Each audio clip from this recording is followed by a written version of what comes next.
가을이 되니까 단풍만 피는 줄 알았더니 사람들의 옷 색깔도 많이 바뀌는 것 같습니다. 그다음에 밝게 입으시고 환하게 입고 오시면 훨씬 더 좋을 것 같아요. 딸이 사준 옷, 사이가 해준 옷 깊이 처박아 놓지 마시고 외출하실 때는 깨끗하게 정갈하게 그렇게 입고 나오시면 좋을 것 같습니다. 우리가 요한복음을 다룰 때에 첫 시간에 제가 말씀드리기를 실제로 일어난 일들에 대하여 역사적인 관점에서 기록한 공감복음이 있다 그랬습니다. 그 공감복음이 뭘 대표 주자로 세우고 있는가 하면 우리 한번 따라서 합시다. 예수는 역사다. 예수는 역사다. 이게 역사적인 관점에서 들여다보는 거예요. 마태나 마가나 누가복음이 그 흐름을 그대로 담고 있습니다. 그런데 그것과는 조금 달리 요한복음은 사도 요한의 신학이 담긴 책이라 말씀을 드렸습니다. 그리고 사도 요한이 주장하는 그 신학이 무언가 하면 태초에 말씀이 계시니라. 이 말씀이 하나님과 함께 계셨으니 이 말씀은 곧 하나님이시니라. 요한복음 1장 몇 절이겠어요? 1절입니다. 신학은 중요한 주제를 가장 먼저 내세우고 그 다음에 그것을 풀어나가는 것을 학문적인 차원에서 그렇게 우리에게 보여줍니다. 하지만 역사적인 관점으로 기록한 책들은 어떻게 하겠어요? 세월 따라 처음에 있었던 일부터 차례차례 나갑니다. 그러니까 여러분이 이제 요한복음을 대하실 때는 아니 마태복음에는 이게 저 뒤에 나왔는데 왜 이렇게 갑자기 앞으로 왔을까? 그런 마음을 품고 들여다보시면 안 돼요. 요한이 진짜 하고 싶은 이야기가 이건가 보구나. 그렇게 받아들이시면 앞쪽에 있는 것은 좀 중요하고 뒤쪽에 있는 건 덜 중요할 것 같죠. 그런데 그렇지도 않습니다. 단락별로 그렇다는 거예요. 어떤 그룹을 지어서 설명할 때 그 그룹에 대해서는 가장 먼저 중요한 핵심을 드러내놓고 설명하고 다음 단락으로 가면 또 어떻게 하겠어요? 또 새로운 주제를 내놓고 이야기를 다루곤 합니다. 그래서 요한 사도가 지금 선포하고자 하는 것이 무엇인가 하면 예수님은 하나님이시다 하는 것입니다. 그래서 요한복음 20장에 가면 요한복음을 기록한 목적에 대해서 써놓았는데 뭐라고 하는가 하면 오직 이것을 기록함은 너희로 예수께서 하나님의 아들 그리스도이심을 믿게 하려 함이요 또 너희로 믿고 그 이름을 힘입어 생명을 얻게 하려 함이라. 그러니까 예수님께서 하나님이신 것을 믿게 하고 우리들이 그것을 믿음으로 영생을 얻게 하려는 데 목적이 있다고 하는 겁니다. 그래서 그 유명한 말씀이 우리들 귀에 들려지는 겁니다. 요한복음 3장 16절 다 아시는 구절이죠. 한번 같이 암송해 보실까요? 암송한 게 하도 오래돼가지고 다 잊어버리셨을 것 같은데 우리 한번 요한복음 3장 16절 다 같이 암송해 봅니다. 시작. 하나님이 세상을 이처럼 사랑하사 독생자를 주셨으니 이는 그를 믿는 자마다 멸망하지 않고 영생을 얻게 하려 하심이라. 아멘. 이게 요한 신학의 진수입니다. 사실은 이것 때문에 사도 요한이 요한복음을 기록했다. 그래도 틀린 말이 아닐 겁니다. 그런데 오늘 본문을 보면 예수님 이야기는 온데간데 없고 누구 이야기예요?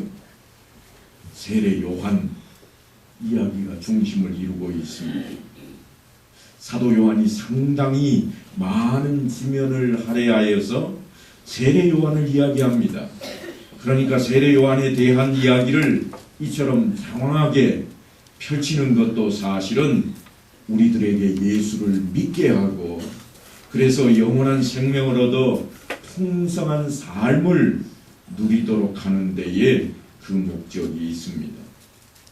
그러니까 세례 요한의 이야기도 생각보다 중요합니다. 어느 날 예수님께서 세례 요한에 대해서 이렇게 말씀을 합니다. 마태복음에 보면 기록된 바 보라 내가 내 사자를 네 앞에 보내노니 그가 내 길을 네 앞에 준비하리라 하신 것이 이 사람에 대한 말씀이니라. 거기 말씀을 보면 기록된 바 다음에 첨자를 하나 사실은 붙여 놓았습니다.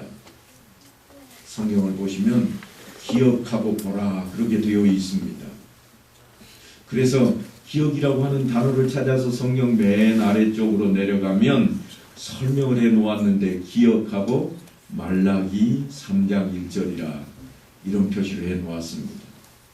그러니까 예수님께서 말라기 선지자의 글을 인용하시고 이 사람에 대해서 여자가 낳은 자 중에 세례 요한보다 큰 이가 일어나면 없도다 그렇게 말씀을 합니다. 말라기에 뭐라고 되어 있건데 그런 말씀을 하시는가 하면 보라 내가 내 사자를 보내리니 그가 내 앞에서 길을 준비할 것이요 또 너희가 구하는 바 주가 갑자기 성전에 임하시리니 곧 너희가 사모하는 바 언약의 사자가 임할 것이라. 이미 400년도 넘는 그때의 말라기가 외쳤던 이야기를 지금 예수님이 그 말씀을 하시는데 무엇 때문에 이 말씀을 하시는가 하면 이루어졌다고 하는 차원에서 말씀을 하고 있습니다. 이미 말씀을 하셨고 그대로 이루어진 것입니다. 세례 요한이 호련히 등장하였고 광야에서 하나님의 말씀을 외치기 시작합니다. 그러자 많은 사람들이 구름처럼 몰려듭니다. 사실 유대인들에게는 메시아 사상이 있습니다. 자신들을 구원할 자가 언젠가는 오실 것이라. 그런데 그 사람이 나타난 것 같습니다. 하지만 이 소식은 대제사장들에게는 달갑지 않은 소식입니다. 성경에는 사실 유대인이라고 되어 있습니다만 제사장들과 레위인들을 보낼 수 있는 사람은 흔하지 않습니다. 당대 유대인들에게 권위자가 있었는데 그 사람은 다름 아닌 대제사장입니다. 그래서 세례 요한 앞에 보냄을 받은 제사장들이 세례 요한에게 질문을 합니다. 넌 누구냐? 그 말은 네가 메시아냐? 그런 질문입니다. 요한복음 1장 19절에 보면 이렇게 기록을 하고 있습니다. 유대인들이 예루살렘에서 제사장들과 레위인들을 요한에게 보내어 네가 누구냐 물을 때에 요한의 증언이 이러하니라. 구속사적인 차원에서 본다면 세례 요한은 누구보다도 중요한 인물 중에 하나일 것입니다. 하나님께서는 말라기 선지자를 보내신 이후로 참으로 긴 시간 동안 침묵으로 일관하셨습니다. 그 기간을 우리는 흔히 암흑기라 그렇게 말합니다. 400년의 세월이 흘렀습니다. 이스라엘이 하나님의 말씀을 어기고 그 뜻을 왜곡하고 하나님 품으로 돌아올 힘이조차 보이지 않고 있습니다. 처음에는 하나님의 침묵하심이 그다지 무섭게 느껴지지 않았습니다. 하지만 예상하지 못했던 일들이 하나씩 벌어집니다. 세상 나라는 로마 제국이 차지하였고 이스라엘은 예돔 출신인 헤롯 치하에 들어가 버립니다. 수탈을 당할 대로 당한 이스라엘은 참으로 어려운 지경에 처하고 말았습니다. 그 와중에도 부패할 대로 부패했던 제사장들은 성전을 통해서 자신들의 이득이나 챙기는 강도의 소굴로 만들어버렸습니다. 나중에 예수님께서는 그 제사장들을 향해서 기록된 바 내 집은 기도하는 집이 되리라 하였거늘 너희는 광도에 소굴을 만들었도다. 그렇게 평가하고 계십니다. 그런 이스라엘 앞에 세례 요한이 나타난 겁니다. 광야에 살고 약대 털옷을 입고 있고 석청을 먹고 있으며 세상 사람들과는 전혀 다른 방식으로, 전혀 다른 모습으로 먹고 마시고 살고 있는 모습이 유대인들의 눈에 띄기 시작한 겁니다. 그래서 마태는 그 당시에 사람들이 놀라운 그 모습을 이렇게 기록해 놓았습니다. 이때 예루살렘과 온 유대와 요단강 사방에서 다 그에게 나와 자기들의 죄를 자복하고 요단강에서 그에게 세례를 받더니 요한이 많은 바리새인들과 사두개인들이 세례 베푸는 대로 오는 것을 보고 이르되 독사의 자식들아 누가 너희를 가르쳐 임박한 진노를 피하라 하더냐. 세례 요한은 거침없이 자신 앞에 모여든 바리새인과 사두개인들에게 막말을 외치고 있습니다. 독사의 자식들아, 사두개인들은 당시 이스라엘의 귀족들입니다. 바리새인들도 있는 집 사람들입니다. 하나님의 법인 율법대로 산다고 자부했던 그런 사람들입니다. 당시에 세도가였던 사두개인들과 바리새인, 그리고 아마 그들 중에는 군인들도 있었을 겁니다. 그런 권력자들이 세례 요한 앞에 나와서 엎드리고 세례를 받겠다고, 죄 사함을 받겠다고 모여들고 있는 겁니다. 성경을 보면 당시에 헤롯 대왕마저도 사실은 세례 요한을 두려워하는 모습을 느끼게 해놓고 있습니다. 세례 요한의 출현은 굉장한 사건이며 그를 추종하는 사람들도 엄청나게 많았던 것입니다. 그래서 대제사장들의 보냄을 받은 사람들이 와서 그에게 묻는 겁니다. 넌 누구냐? 네가 메시아냐? 메시아라 하는 이 말은 사실은 히브리어입니다. 히브리 사람들이 쓰는 단어예요. 헬라말로 그것을 번역하면 뭐가 되는가 하면 그리스도입니다. 크리스투스. 그래서 우리가 흔히 말하는 그리스도는 메시아라 하는 그러한 단어입니다. 그러니까 그에게 네가 그리스도냐? 그렇게 묻는 겁니다. 그래서 세례 요한이 뭐라고 그러는가 하면 나는 그리스도가 아니라. 그러자 다시 질문합니다. 그러면 누구냐? 네가 엘리야냐? 당시에 엘리야는 선지자 중에 선지자였습니다. 이스라엘 사람들에게 왜 엘리야가 선지자 중에 선지자일까요? 그는 뭘 타고 올라갔죠? 뭘 타고요? 속에서만 왔다 갔다 해요?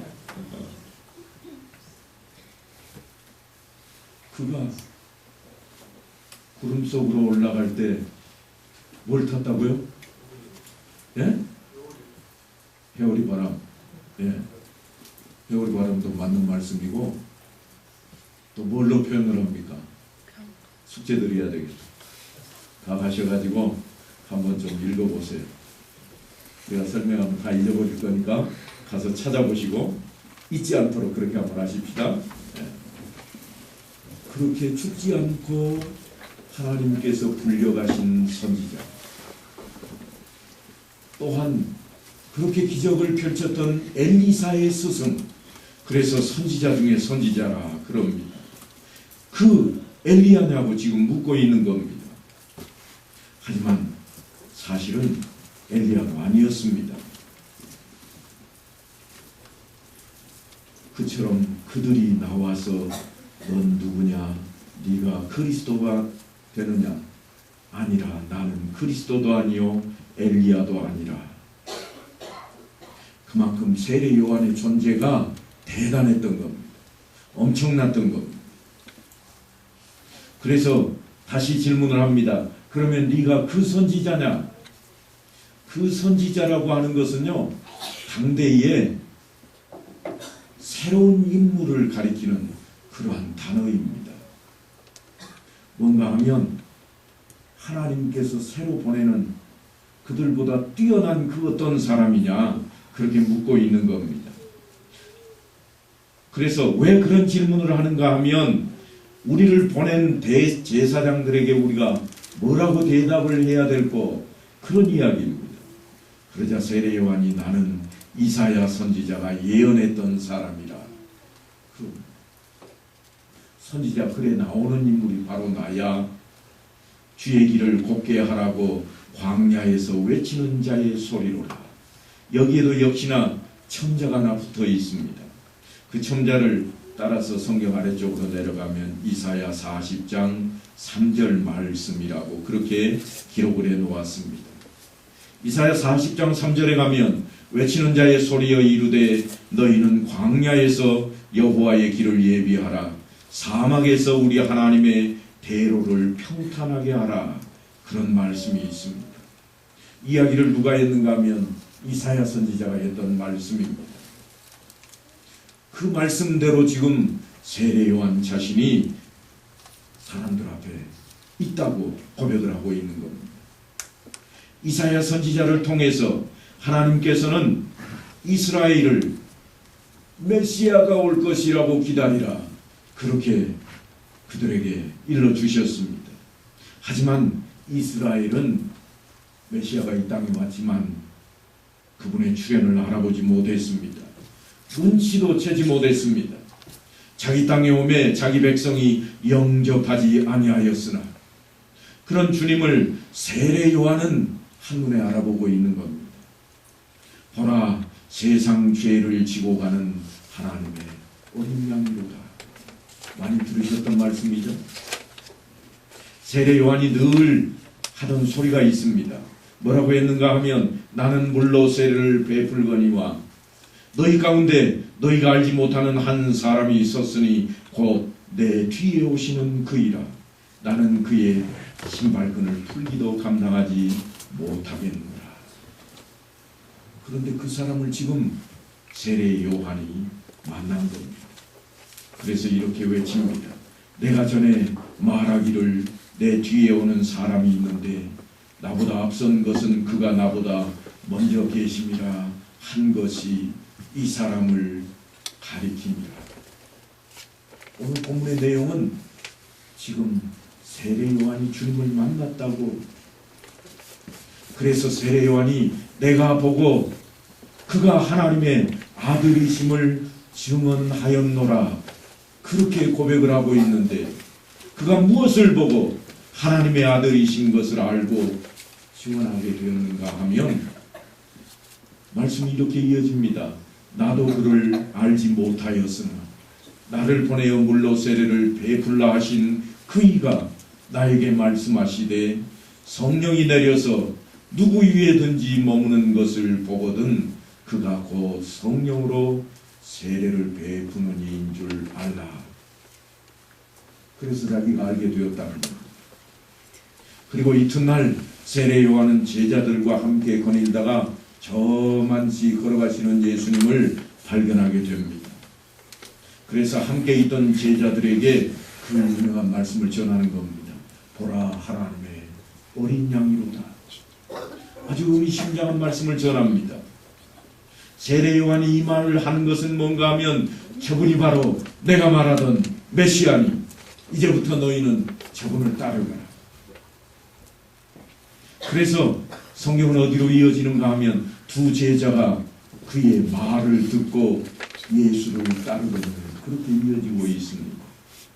세례 요한이 자신의 제자들을 예수님께로 보내고 있는 모습입니다. 대단한 사람입니다.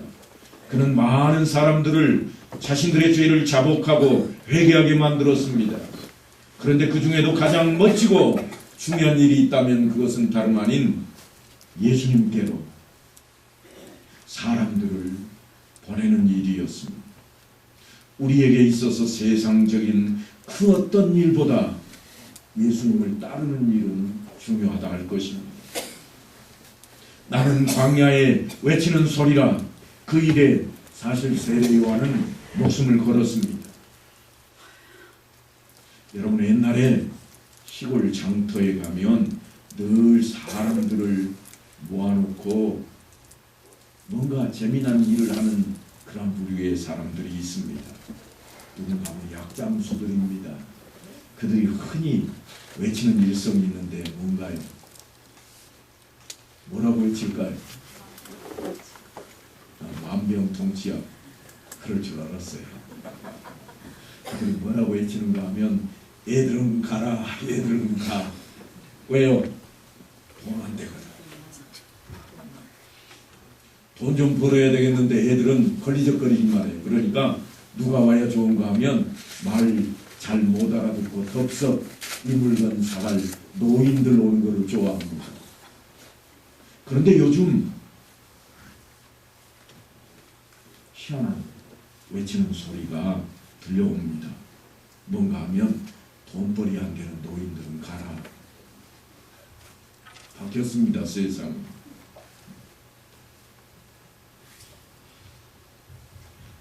관심을 갖는 젊은이들에게 상당히 생각에 잠겨야 할 그런 질문을 던져놓습니다. 뭐라고 질문하는가 하면 말세에 대한 이야기인데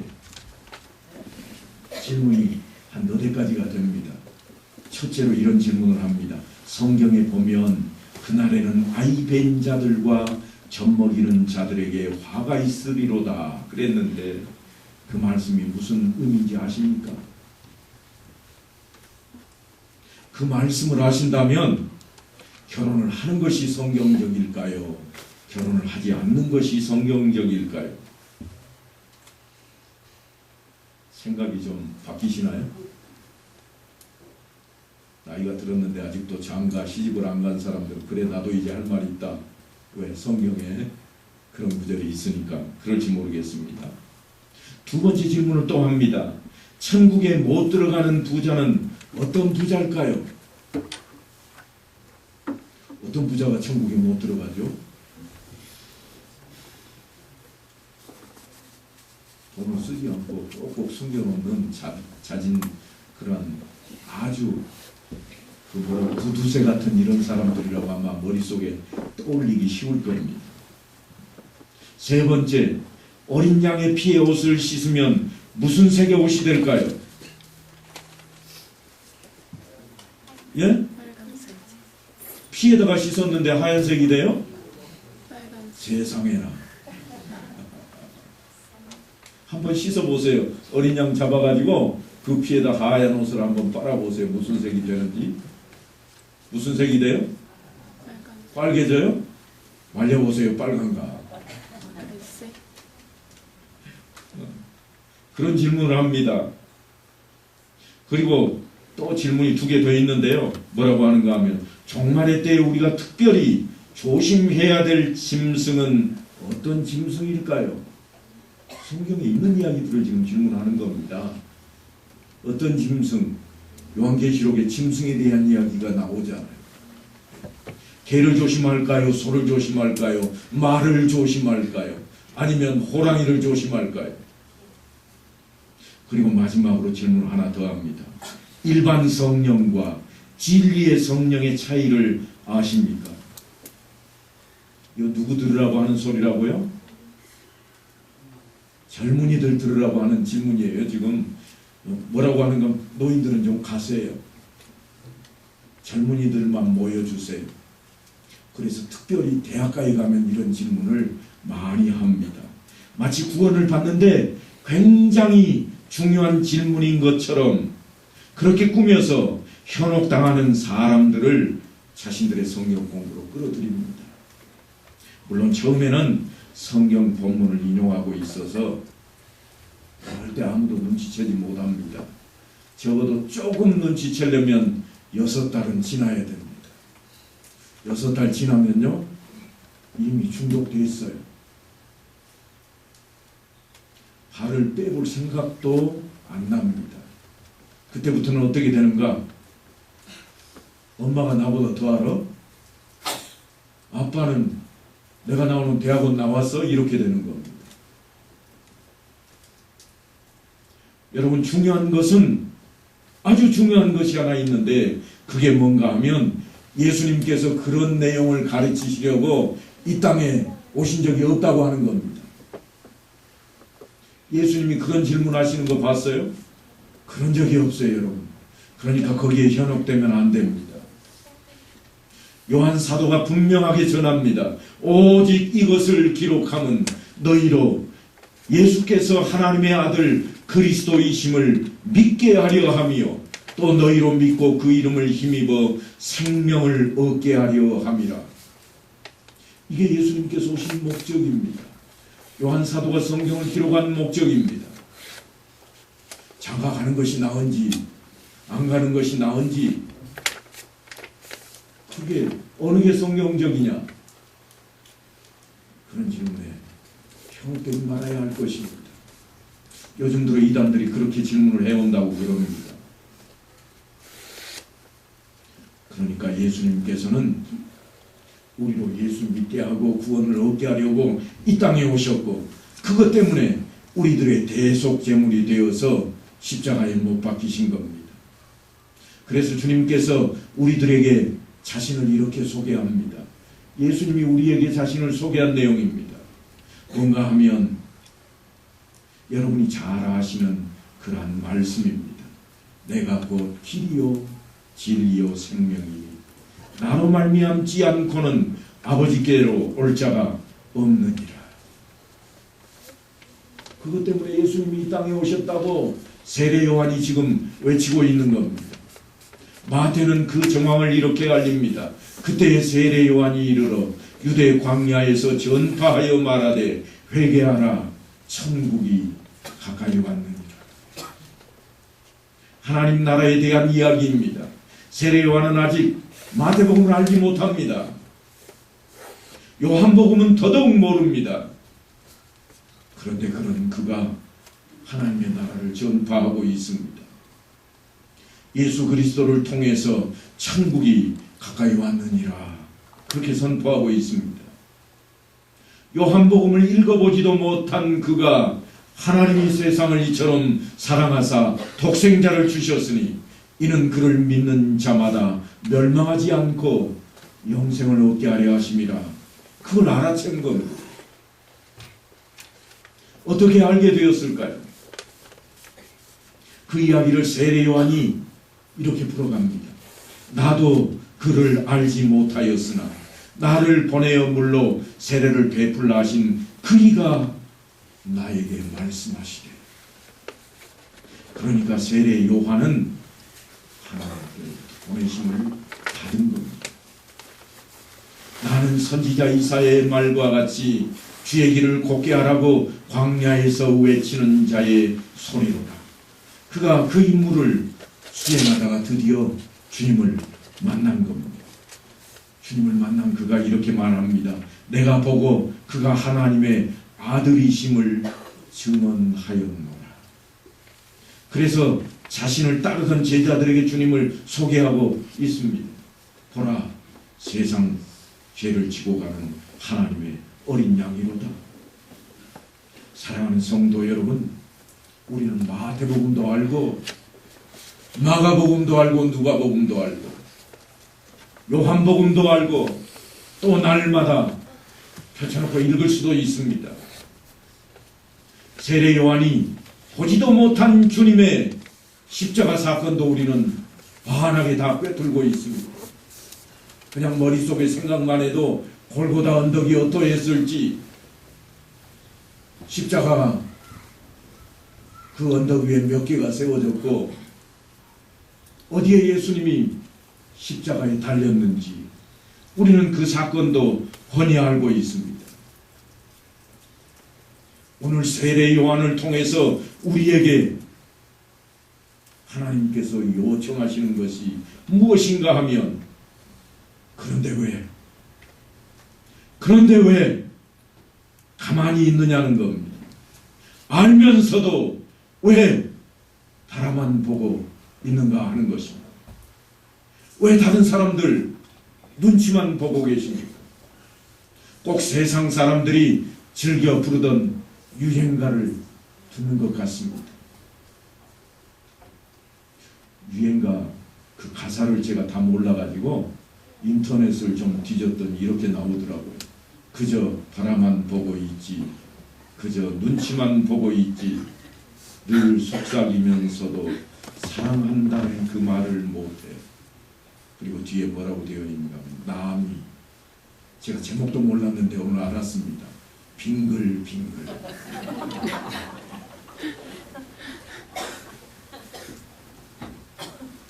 이 노래는 들으시면 흥나시죠?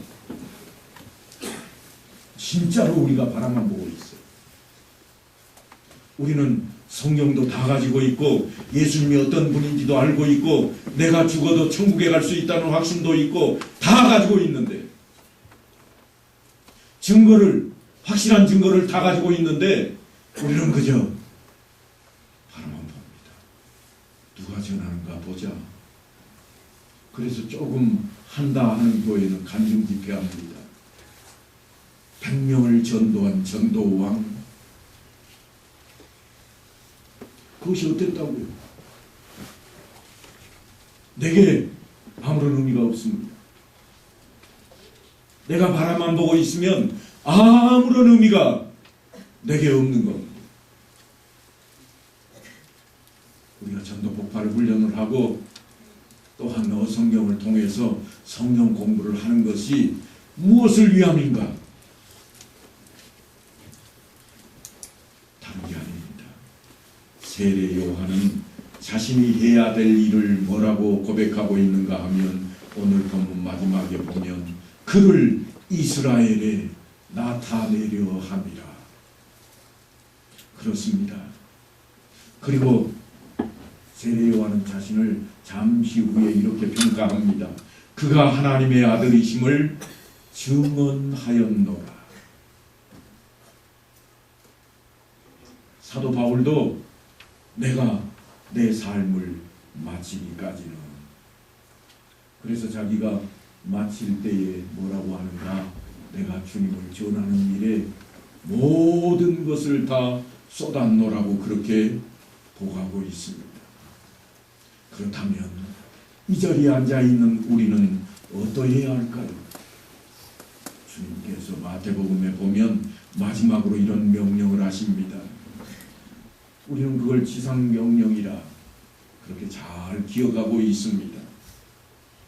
너희는 가서 모든 민족을 제자로 삼아 아버지와 아들과 성령의 이름으로 세례를 베풀고 내가 너희에게 분부한 모든 것을 가르쳐 지키게 하라.